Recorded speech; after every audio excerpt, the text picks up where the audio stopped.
Yo, what is good, YouTube, and welcome back to another JC2K video. In today's video, we're talking about the brand new promo packs that dropped today in the pack market here in NBA 2K24 MyTEAM, and I'm going to be talking about why exactly y'all should not buy these packs and why we should continue to not buy packs here in NBA 2K24 MyTEAM. Before we hop into the video, if you haven't already, make sure you hit that subscribe button. Help me push towards the 25,000 subscriber mark on the channel. I upload every single day. Tons of consistent daily MyTEAM content. Would really appreciate it if y'all do subscribe. I'm going to be completely honest with y'all. I am getting, I think, sicker even than I was the last couple of days. I'm continuing to get sicker, so it's not great in that respect.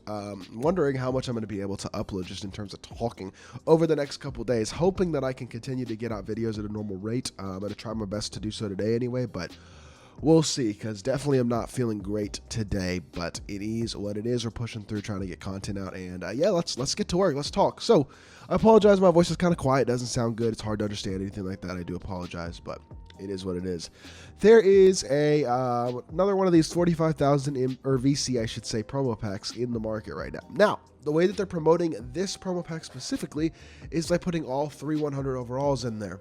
Or 3 of the 4 that have come out so far, I should say. KG, Shaq, and Kareem. Everyone except for the MJ that is currently out in the iconic packs is in this promo pack. Now, this is intended to entice people to spend money. That's all this is. They're, instead of just putting 1 in the packs this week, they're putting all 3 in.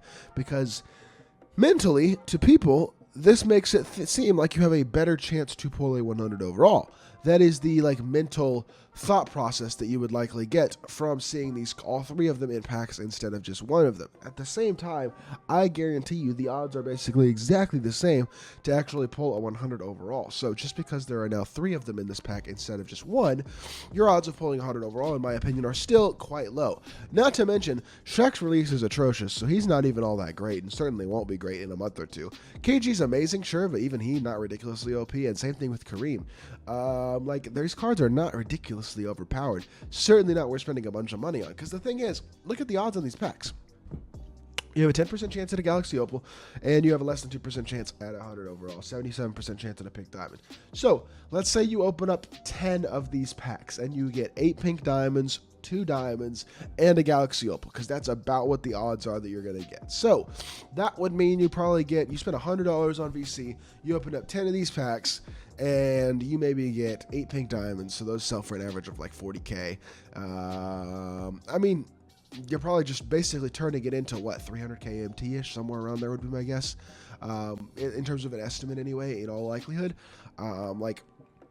I think the VC to MT ratio that you're going to get in all likelihood is very poor, and the odds of actually pulling one of the truly top tier cards are not that high, because if you open 10 of them, odds are you're going to pull 1 opal, and yes, Giannis is very good, Luka's okay, Rudy Gay is great, D-Rob is great, and then John Wall is pretty good. The opals in this pack are not bad opals, but they're also not the best opals, and then there's obviously a bunch of pink diamonds, but at this point in the game, none of these pink diamonds are really huge difference makers or anything like that, or anything special. So, I mean, KP would be a great pull, obviously, but in general, I don't know. I just look at this. It feels predatory. It is predatory. And in all honesty, it's just not, I don't know. It's a questionable business practice for sure. And I mean, realistically, the thing that I don't understand is I just don't get what the long-term financial strategy for 2K is. If there is even a long-term financial strategy at all at this point. I find it hard to believe that doing this type of content where you basically drop all the cards in packs only on Friday, all the desirable Friday cards, they're packs only, right? All the Galaxy Opals, and then 100 overall each week. But then you're going to come back every couple weeks, or I guess each week technically, with this promo pack, and you're going to give people an opportunity at cards that aren't even in packs anymore. You're going to make those VC only too, and not only are you going to make those VC only, you're going to make them exceedingly expensive for a 1 pack. 45,000 VC. I mean, that is a $10 pack right there. You are basically asking people to spend $10 a pack to open up these promo packs with still horrifically awful odds at a 100 overall. Let's be completely realistic. I'm not opening these packs. I hope, in all honesty, that the vast majority of y'all are not opening these packs, because they're certainly not worth opening. And for those of y'all who are, at this point, we're just, I mean, why are we feeding this company? I don't get it, to be completely honest. Yes, I know I said I was going to make a response to the comments that I was getting last week, and I didn't really. So I guess I'll kind of mention that now. I've gotten a lot of negative comments over the past couple weeks about making gameplays on these gambling-only cards. At the end of the day, I have bills to pay. Like, put simply, and YouTube pays my bills. Like, it's my job. I can't exactly sit here and stop uploading videos that are going to get a lot of views and risk not being able to pay my bills. I can't do that. You know what I mean? Like, that's just not a situation that I'm really in right now. So if y'all have a problem with me uploading gameplays on these gambling only cards, at the end of the day, I don't honestly know what to tell you. I'm sorry, but like, I'm not going to stop uploading them. I will continue to actively encourage y'all to not open packs. I will continue to not spend money on myself on the game. In all honesty, not only am I not spending money on the game myself, I'm not even playing the game. Look at my team. The last 3 weeks, I have none of the gambling only opals in the last 3 weeks. The only cards that I've added to my team recently have been Austin Reeves and James Worthy, as well as Moncrief. 3 free cards. Everything else, I mean, I'm not even playing the game that much. For the first couple weeks of the season, I was actually playing a good amount, but this week, I haven't even really been playing the game. Yes, I have SGA, I guess, as a gambling only opal, and then I obviously have D-Rob and Braun, but D-Rob was from locking in the set. LeBron was the only opal that I pulled, and that was the first week of these gambling only. I have not been promoting this by opening packs myself or anything like that, and I strongly encourage y'all as well to not. Because the thing is, look at the team I have. You can build a very, very competent team without feeding this gambling only stuff.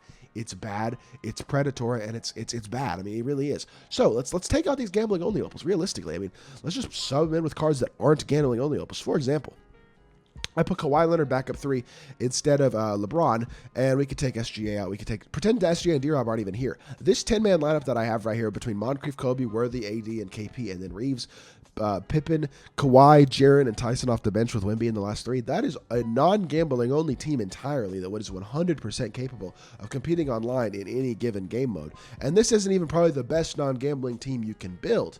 At the end of the day, I don't think this game is in a horrible state in terms of being able to compete without the gambling-only cards.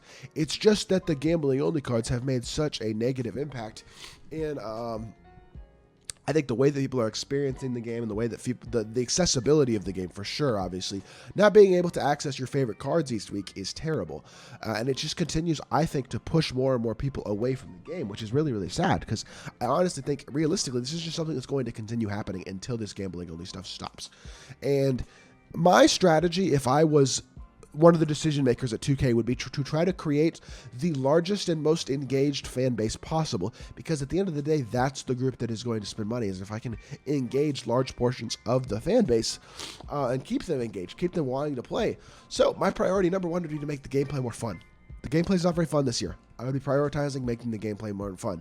Number 2, I would prioritize consistent, accessible content with reasonably priced buyable content. The way that things kind of were towards the beginning of the year, obviously I didn't think it was perfect, but the way that it was, especially in like season 3, I thought was really, really good.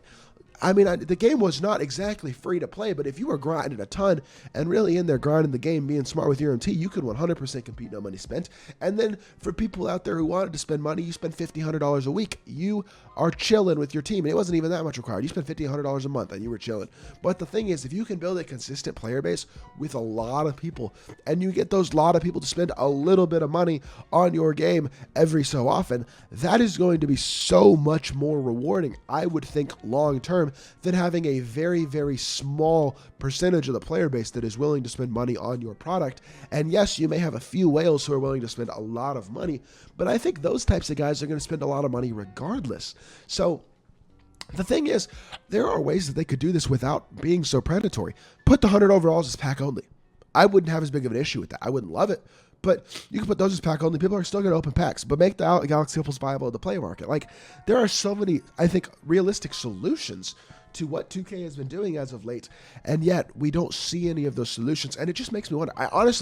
I'd love to know. I mean, the people who are the decision makers at 2K, I'd really love to know, is this financially profitable? Are they making a lot more money now than they were before they switched to this style of content? And also, do their analytics and metrics portray a situation in which they are going to be able to sustain this level of income and the sustainable level of income that they're looking for? Are they going to be able to meet their performance metrics with this type of strategy, or is this something that is going to be long-term catastrophic? Because in my mind, it's something that likely is going to be long-term catastrophic, but I don't know that for sure, and I just don't understand. But I know I've gotten on a little bit of a tangent. Point being, do not open these promo packs. They are bad.